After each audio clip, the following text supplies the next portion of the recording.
في مباراة صعبة جدا انتهت بالتعادل السلبي ما بين الاهلي وشباب بلوزداد الجزائري.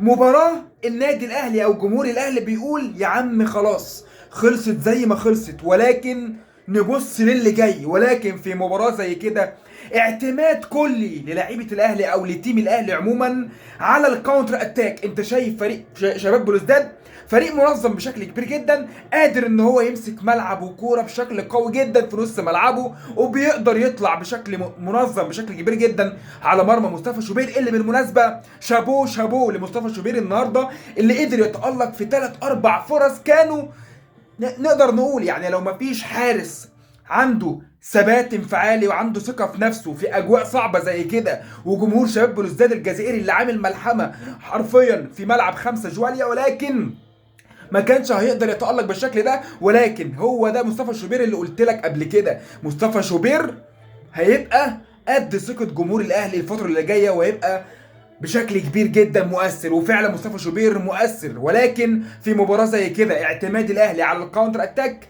فلازم يكون عندك اللعيبة اللي يقدروا يعملوا الفارق في الكاونتر اتاك. عندك يا معلم في نص الملعب، هل اكرم توفيق عنده الفنيات اللي يقدر ينقلك للجانب الهجومي ويقدر يروح بشكل قوي جدا، او يقدر يطلع الاطراف؟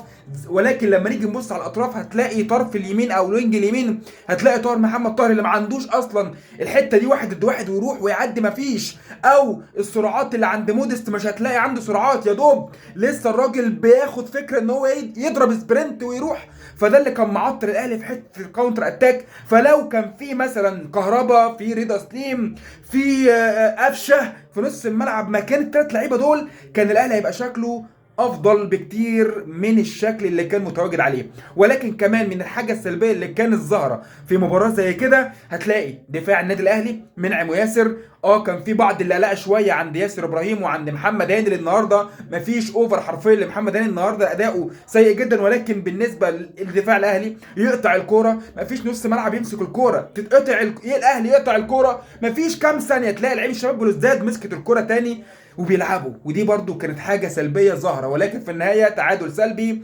جمهور الاهلي بيقول الحمد لله يا معلم، ابوس ايدي وش وظهر، نقطه احسن من ان انا اخسر واحط وادخل بقى في حسبه بيرما وهتقلل الحسبه يا معلم بتاعت الزمالك والجو ده. لا، تعادل، انا لسه في الصداره، لسه هبدا الجوله الخامسه، هلاعب ميدياما، اكسب ميدياما ويانج افريكانز، خلاص يا معلم انا هبقى عندي 12 نقطه واصعد الى دور الثمانيه. وده هيكون طبعا طبيعي جدا الاهلي يكون متواجد في دور الثمانيه. ولكن في النهايه هارد لك لجمهور الاهلي، لان دي او دايما جمهور الاهلي والنادي الاهلي متعود على الفوز، اما التعادل فبالنسبه له هي خساره. ولكن بالنسبه للظروف الفنيه اللي مر بيها الاهلي في مباراه زي كده، فالحمد لله. يعني جمهور الاهلي يقول الحمد لله، ولكن اللي جاي يكون ان شاء الله افضل بالنسبه للاهلي. وان شاء الله مباراه ميدياما ويانج افريكانز يكونوا في المتناول، والاهلي يبقى ب6 نقط ويوصل للنقطه 12 ويبقى متواجد كمان في دور الثمانيه، لان ده وجود الاهلي الطبيعي. ولكن كفايه عظمه لحد كده، استنوا حلقه بالليل هندمر الدنيا بعظمه بالليل.